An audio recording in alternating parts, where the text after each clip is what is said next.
नमस्कार, super India news team में आप सभी का स्वागत है। आज हमारे साथ हमारे स्टूडियो में खास बातचीत करने के लिए जिले के जाने माने पत्रकार, सेमरा दर्पण न्यूज के प्रधान संपादक और 180 सदर विधानसभा क्षेत्र के भावी विधायक प्रत्याशी शिवम सिंह हमारे साथ हैं। शिवम सिंह जी, सबसे पहले तो हमारे super India news TV studio में आपका नमस्कार, बहुत बहुत धन्यवाद कि आपने हमें अपने इस super India news TV studio में बुलाया और सेवा का अवसर दिया, और इसके लिए बहुत बहुत धन्यवाद आपको, आप सभी और सभी दर्शकों को जो सुपर इंडिया न्यूज टीवी देख रहे हैं। तो शिवम जी बताइए, आप एक अच्छे लेखक भी हैं, अच्छे एंकर भी रहे और आपका जो है सेमरा दर्पण न्यूज के प्रधान संपादक भी हैं। तो ऐसे में ये राजनीति में आने का आपने कैसे फैसला लिया?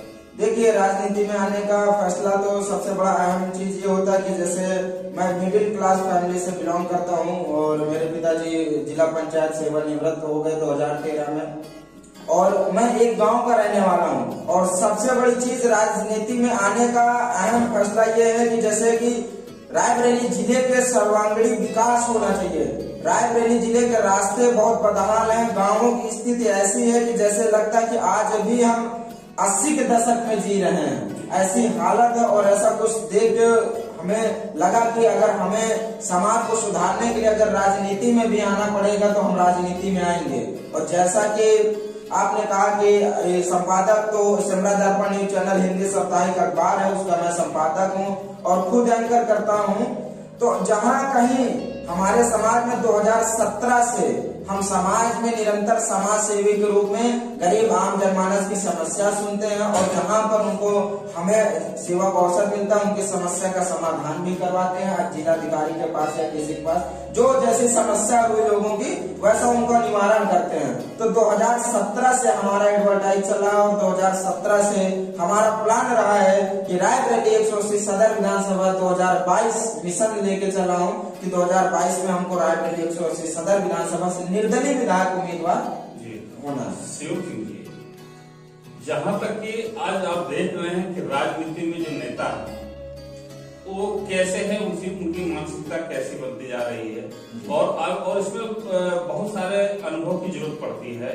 तो आप इतनी कम उम्र में, अभी मेरे ख्याल से 28-29 साल आपकी उम्र है, तो इसमें आपको क्या पूरा अनुभव है? देखिए, मैं राजनीतिक पॉइंट भी देता हूँ, और जैसा मैं अपने चैनल पे एक शो शुरू किया हूँ जिला पंचायत चुनाव को लेकर के, पंचायत चुनाव कैसे जीते जाते हैं उसकी रणनीति बताता हूँ, चुनावों में राजनीति में कैसे सफल होना है। और बहुत लोग टिप्पणी भी करते हैं, देखिए नेता नहीं बनना है हमें एक समाज सेवी के रूप में काम करना है रायबरेली की जनता के लिए। क्योंकि रायबरेली का जैसा आप जानते हैं कि 30-35 साल से स्वर्गीय अखिलेश सिंह सदर विधायक रहा करते थे, तो आज वो नहीं है। तो रायबरेली की जनता बिल्कुल तृप्त हो चुकी है, त्राई त्राई करे, कहीं पर कोई खास विकास नहीं, गांवों की बदहाल स्थिति है। रायबरेली शहर की सड़कों की बात करें तो सुपरमार्केट देख लीजिए, कहीं पर आप देख लीजिए तो कहीं कोई सड़क भी शामिल नहीं है। तो बहुत सारे, और जैसा कि मैं निर्दलीय, कुछ लोग बोले कि निर्दलीय आप विधायक उम्मीदवार हैं, तो देखिए दल और निर्दलीय कोई अंतर नहीं किसी दल से। आपके विचार, आपकी सोच, आपके अच्छे निष्ठा, समाज सेवी के रूप में ये चीज आपकी सही होनी चाहिए। कोई अगर पार्टी की टिकट देगी, अगर आपके विचार नहीं है, जनता की सेवा नहीं करना चाहते हैं, तो जीतने के बाद आपकी रणनीति बदल सकती है। और जैसा कि मेरा विचार है कि अगर रायबरेली 180 सदर विधानसभा की जनता अगर मुझे सेवा का अवसर देगी तो पूरी निष्ठा के साथ, क्योंकि पैसे का न लालच न लोभ है, बस ऐसा अच्छा भी करना, ऐसा काम करना समाज में, ऐसी इच्छा भी छोड़कर जाना है कि हमारा रायबरेली शहर पूरा एक मॉडल, एक स्मार्ट सिटी के रूप में उभरे। अच्छा शिव जी बताइए, चलिए मान लेते हैं कि अगर आप विधायक बन जाते हैं तो आपके काम करने का तरीका क्या होगा, और ऐसा क्या चीज जो है जो वोटर है, मतदाता है, वो क्या आपको देखें कि और नेताओं में और आप में क्या अंतर दिखाई पड़ेगा? देखिए, सबसे पहले तो अगर रायबरेली की जनता सेवा का अवसर देगी तो हमारे विकास के जो मॉडल है वो मुख्य है। देखिए, काम किस तरीके से जनता के प्रति करना है। पहला चीज कि हर एक महीने की 1 तारीख को हर एक ग्राम पंचायत के जो मुखिया होते हैं उनके माध्यम से खुली बैठक करवाई जाए कि ग्रामीण लोगों को दिक्कत क्या है, किसको क्या परेशानी हो रही है। दूसरी चीज कि हमारे जो शहर में किस आदमी के साथ क्या समस्या, क्या घटना घटित हो रही है, उनके साथ रात के 12 बजे भी खड़े रहें। और तीसरी चीज कि जैसे रायबरेली शहर में जैसा कि कांग्रेस का गढ़ कहा जाता है, लेकिन खास रूप से देखा जाए तो वैसा विकास नहीं है। जैसे कि छोटे छोटे उद्योगपति हैं, उनको लाइट नहीं मिलती, बिजली आपूर्ति है, तो ये अंडरग्राउंड कर दिया जाए। रायबरेली शहर में विद्युतीकरण अंडरग्राउंड कर दिया जाए कि कहीं पर कितनी भी तेज आंधी तूफान या भूकंप अवरोधी हो तो हमारे जो लाभार्थी हैं विद्युत के, उनको कहीं भी किसी प्रकार की कोई दिक्कत ना हो। जाहिर सी बात है कि बिल भी आएगा तो वो समय से बिल देंगे, क्योंकि उनको 24/7 उनको विद्युत बिजली उत्पन्न रहेगी, उनको मिलेगा। आप ये बताइए कि जैसा कि आप बता रहे हैं पूरा विकास मॉडल कैसे रहेगा, आप कैसे काम करेंगे, लेकिन इलेक्शन जीतने के लिए नेता लोग जो है साम दाम दंड भेद हर चीज का इस्तेमाल करते हैं, और ऐसे में आप पहली बार आप जो है विधायक प्रत्याशी के रूप में आप मैदान में आ रहे हैं, तो इसमें जातिवाद समीकरण, दूसरा होता है कि कुछ दारू फारू बढ़ती है, बहुत सारे पैसे लगते हैं, इस सब की व्यवस्थाएं आप कैसे करेंगे? देखिए, बहुत अच्छा क्वेश्चन आपने पूछा, बहुत अच्छा सवाल पूछा। जो हमारे दर्शक देख रहे होंगे वो उनके मन में भी ये विचार होगा कि आखिर ये कैसे होगा। तो एक चीज बता दें कि चुनाव लड़ने के लिए जनता को यकीन और भरोसा दिलाना पड़ता है कि हम आपके साथ हैं। जनता हमारे पैसे का या कोई लालच नहीं है उसको, अगर हमको ये देखना कि जनता की उम्मीद हमसे क्या है। जैसा कि आप देख रहे हैं कि कोरोना काल था, कोरोना काल वैश्विक महामारी है। बता दे रहा है मेरे सदर विधायिका जी कि अगर कोरोना काल के समय में किस ग्राम पंचायत में गई और लोगों की समस्या सुनी, और किस ग्राम पंचायत के ग्राम प्रधान ने कोरोना काल में लोगों को मास्क वितरण किया, साबुन वितरण किया, हमें ये बताएं। तो जनता के प्रति हमें जागरूक रहना पड़ेगा। आखिर जनता अगर 5 साल के लिए आपको सेवा का अवसर देती है तो आपको कहीं ना कहीं 5 साल दिन रात अपने लिए नहीं, इन रायबरेली के सदर वासियों जनता के लिए 5 साल पूर्ण रूप से समर्पित कर देना है कि उनको कभी किसी भी प्रकार की कोई दिक्कत ना पड़े। तो जनता को देखा, जैसा युवा बेरोजगार हो गए हैं, नौकरियां नहीं है, कोई साधन नहीं है, रायबरेली जिले में कोई उद्योग नहीं है, कोई प्लांट ऐसा बता दे कि रायबरेली जिले में कोई ऐसी फैक्ट्री हो, कोई ऐसा गोदाम हो कि हमारे जो ग्रामीण के दूर दराज के जो हमारे गरीब तबके के लोग बंधु भाई बहन है वो वहाँ अपने जीवन यापन कर सके, कहीं ऐसा नहीं। तो कहीं ना कहीं एक छोटी सी मिडिल क्लास की कोई उद्योग लगाए जाए जिससे लोगों को 2 पैसे का रोजगार मिले। लोगों की अपेक्षा क्या है, लोग कमाते खाते अपना, केवल उनकी सुख सुविधाएं जो उनको रोटी कपड़ा और मकान अगर मुहैया करा दिया जाए तो रायबरेली शहर हमारा स्मार्ट सिटी बनने से कदम दूर नहीं रहेगा। ये होता है जैसा कि आप बता रहे हैं विकास मॉडल पे किस तरीके से काम होना चाहिए, विधायक को जो है जो जनता के प्रतिनिधि होते हैं उनको किस प्रकार काम करना चाहिए। लेकिन हम ये देखते हैं कि जितने भी नेतागण आते हैं इलेक्शन के समय वो सब यही कहते हैं कि हमारा विकास मॉडल ये होगा, हम ऐसे काम करेंगे, हम ऐसे काम करेंगे। लेकिन जब वो विधायक बन जाते हैं, बनने के बाद उनको ढूंढना पड़ता है। कहीं ऐसा तो नहीं हो कि अगर बाय द वे हमारी पूरी शुभकामना है कि आप जैसा आज आप बने। बहुत अच्छा सवाल आपने पूछा। देखिए, आज ये रायबरेली की जनता जितने हमारे दर्शक देख रहे हैं, आज ये वादा नहीं, ये दावा करता हूं कि अगर रायबरेली 180 सदर विधानसभा की जनता ने अगर हमें सेवा का अवसर देगी तो वो देखिए नेता कैसा होना चाहिए। सबसे बड़ी चीज नेता के गुण होने चाहिए, जो समाज सेवी होते हैं, जो MP MLA होते हैं, उनके गुण क्या होने चाहिए और कैसे वो काम करें।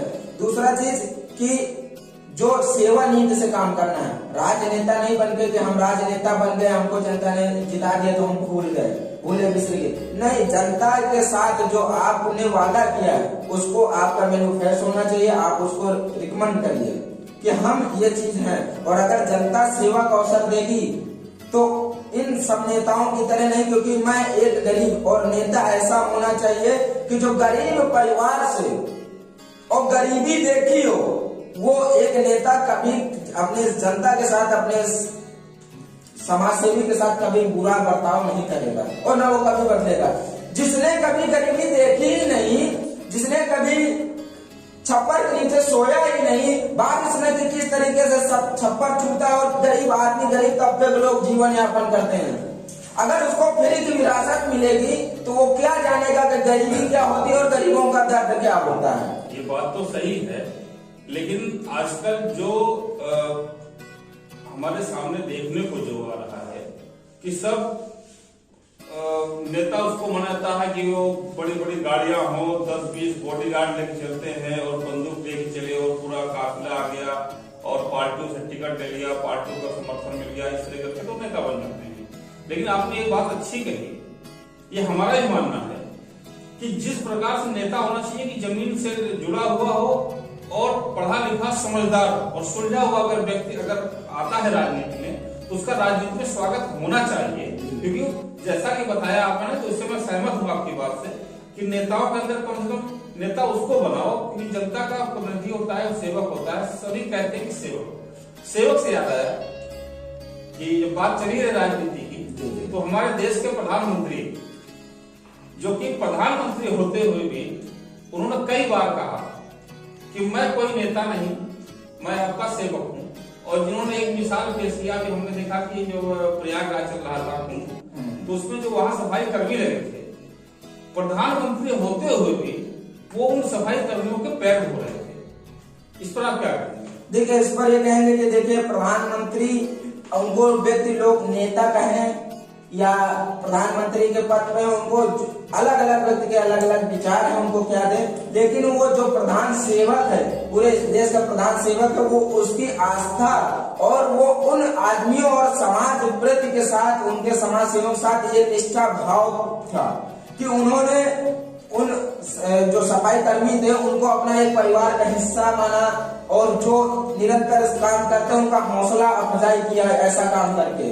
तो वो एक प्रकार नेता और जो समाज सेवी हो, चाहे विधायक हो, चाहे सांसद हो, चाहे मुख्यमंत्री हो, चाहे प्रधानमंत्री हो, होना भी ऐसे चाहिए कि जमीनी लेवल से जुड़ा होना चाहिए और गरीबों की जो समस्याएं हैं उनसे वो अवगत होना चाहिए कि आखिर गरीबों को समस्या क्या आती है। और वो जो जमीनी स्तर से जुड़े रहेंगे तो उनको गरीबों की समस्या क्या होती है, गरीबों को आवास चाहिए, बारिश में कैसे गरीबी जीवन यापन करते हैं, उनको रोजगार चाहिए, मनरेगा में काम करते हैं तो काम मिलता है कि नहीं मिलता, उनको क्या, उनकी सारी समस्याओं से वो अवगत होना चाहिए। जैसा कि हर एक गाँव में जैसे ग्राम प्रधान बनाए जाते हैं तो ग्राम प्रधान भी इसलिए बनाए जाते हैं कि पूरे गाँव की देख रेख करें, मुखिया बने। तो हर उन ग्राम प्रधानों के माध्यम से खुली बैठक करवाई जाए पूरे गांव में। और रायबरेली सदर विधानसभा को इतना बड़ा विधानसभा नहीं है कि 5 साल के लिए अगर इसे रायबरेली की जनता विधायक चुनकर भेज दी तो 5 साल में एक एक गाँव नहीं पहुंच सकते।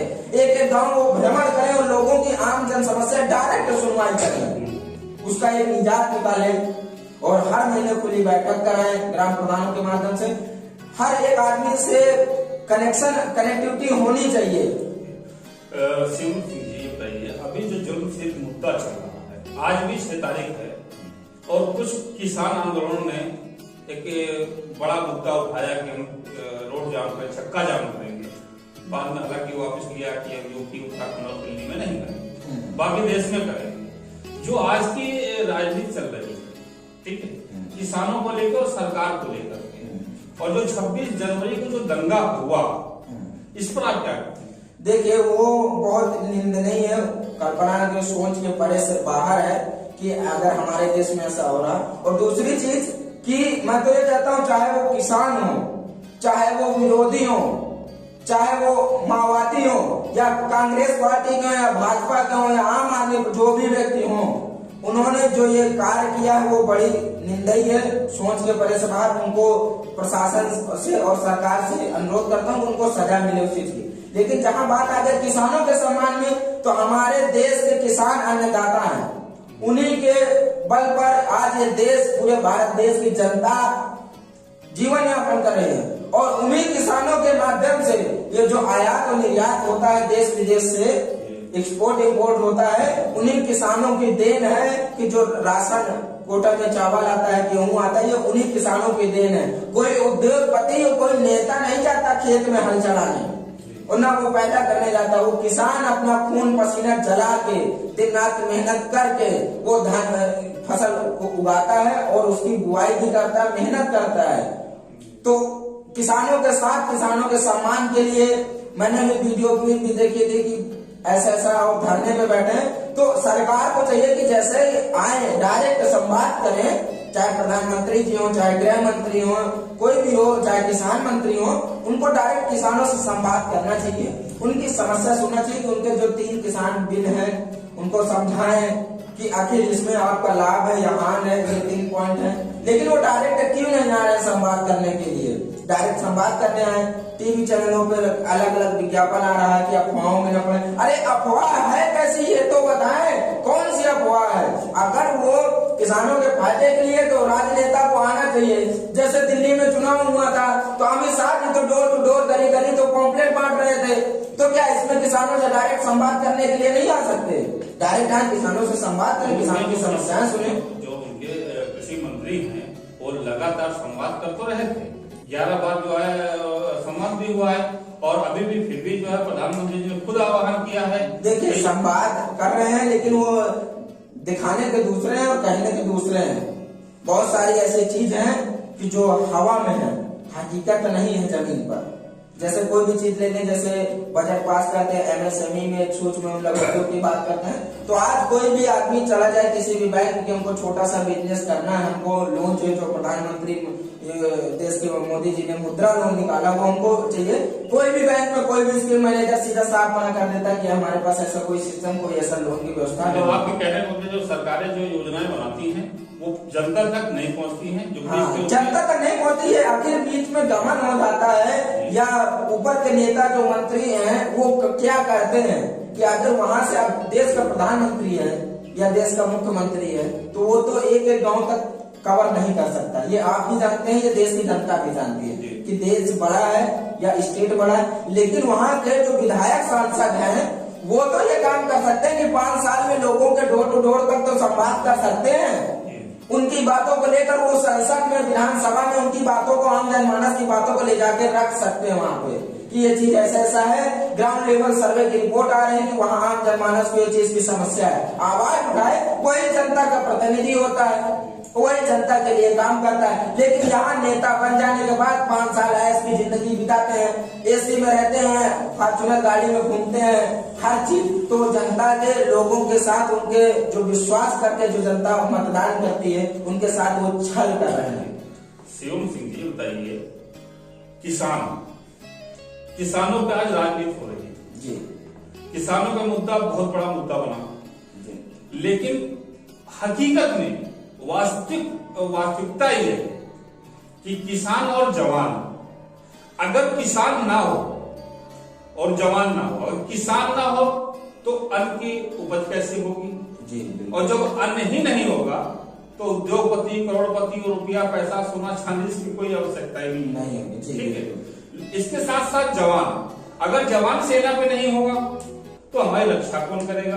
तो दोनों ही मुद्दे बहुत ही ऐसे मुद्दे हैं और उस पर हर सरकारों को ध्यान देना चाहिए। लेकिन किसान, जहां तक की सेना की बात है तो जब से अभी हमारे देश के प्रधानमंत्री उन्होंने काफी काम किया है, काफी प्रकार ज्यादा जोर दिया और बहुत हिम्मत बढ़ाया है सेना का, मनोबल बढ़ा उनका सेना का। लेकिन किसान की स्थिति अब वो कह रहे हैं कि बेहतर करेंगे, करने का प्रयास कर रहे हैं, ठीक है। लेकिन आप अगर विधायक जब बनते हैं तो किसानों की अगर हम देख रहे हैं, जब से आजादी से लेकर आज तक कोई ऐसी सरकार नहीं बनी जिसने सीधा किसानों को लाभ दिया है।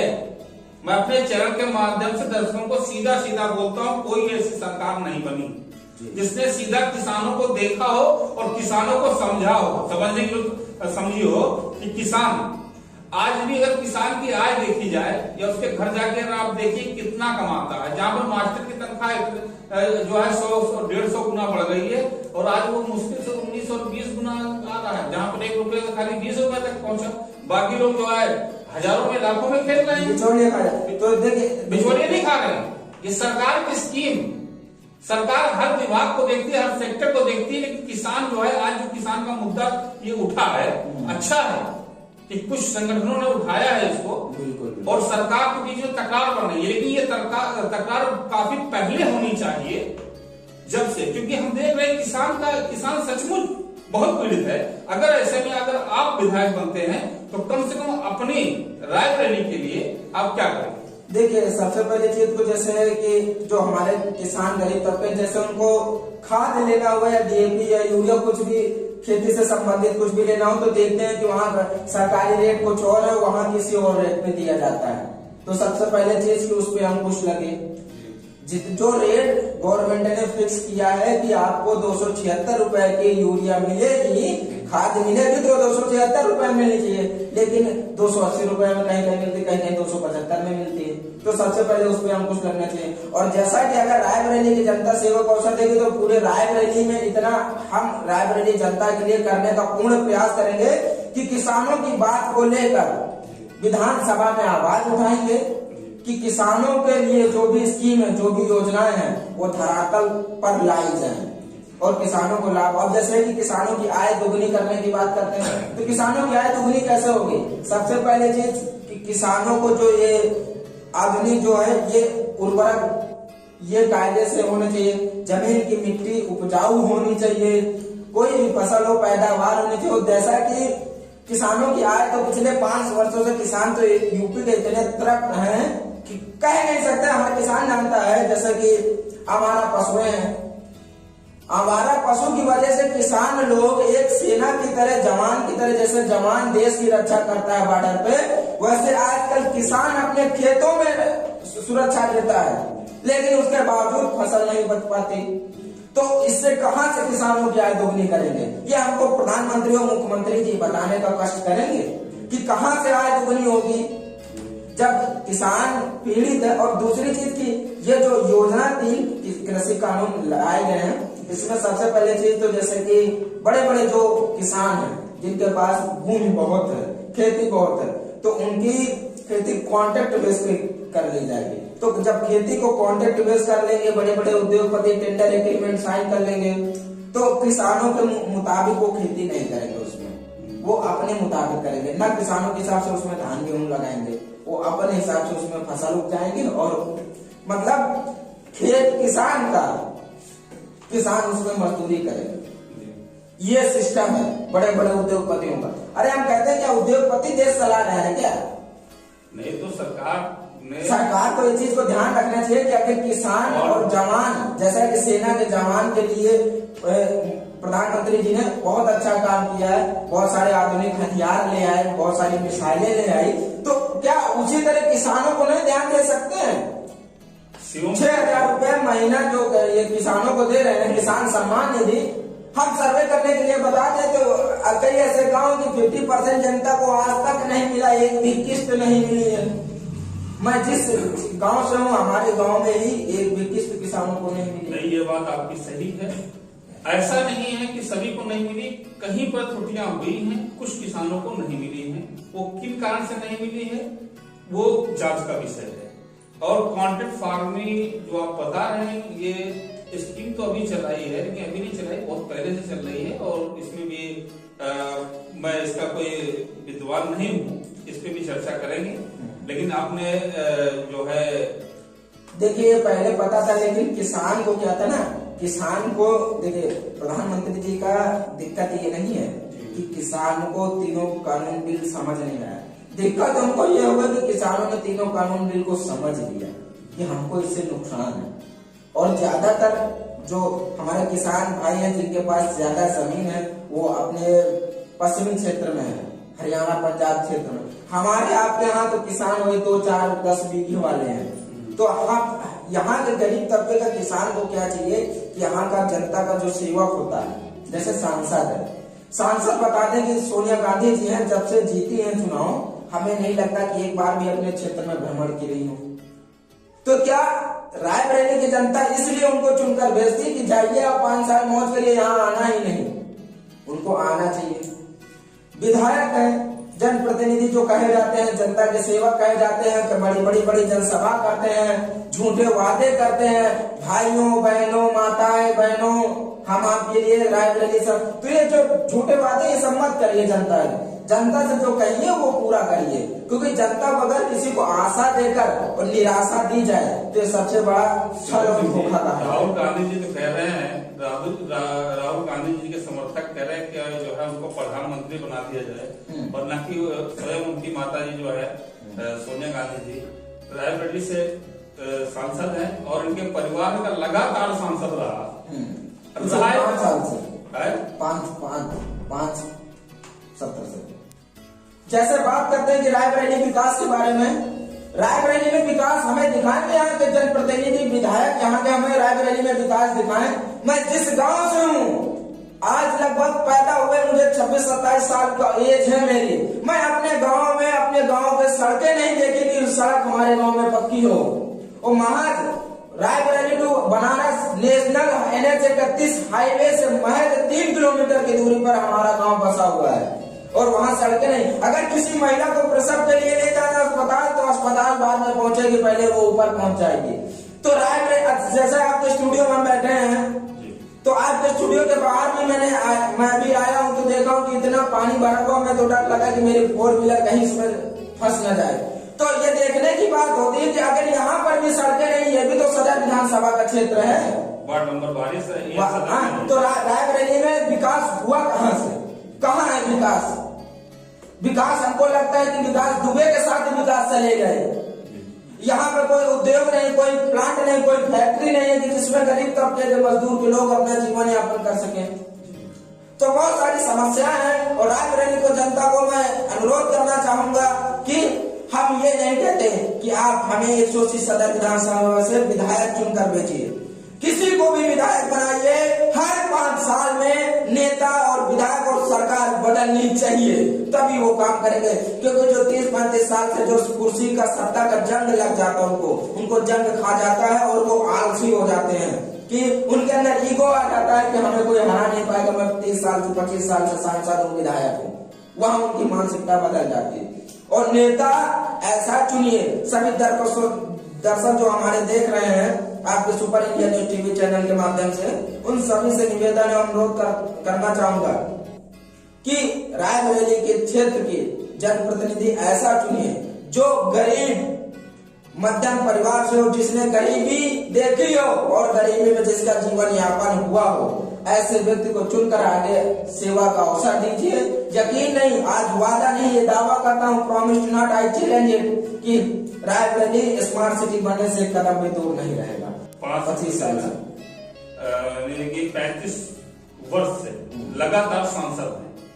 उसके बाद एक रायबरेली जनपद है, उसका तो विकास नहीं हुआ। अगर ऐसे को देश का प्रधानमंत्री बना दिया जाए तो कितना विकास होगा वो आप समझ सकते हैं। आपने जो है अपना कीमती समय दिया, अब मेरे पास समय का अभाव है, आपने समय दिया, इसके लिए सुपर इंडिया न्यूज टीवी की तरफ से आपका बहुत बहुत धन्यवाद।